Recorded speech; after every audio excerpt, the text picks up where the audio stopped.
এই বেশি বাড়ে না, বন্যা টন্যা হয়েছে মনে হয় মানুষ হচ্ছে লোকজন আইতা পারতেছে না। শহরের তারে যা কয়টা পূজা করে মূর্তি রেটে তো হাই ফাই নাই, নর্মাল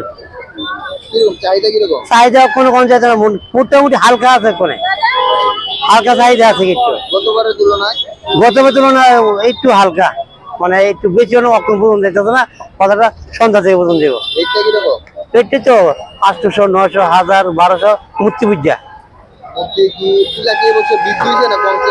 হ্যাঁ, গতবারের তুলনায় এবছর পূজা কি বৃদ্ধি না কমছে? কমছে একটু, মানে কমছে।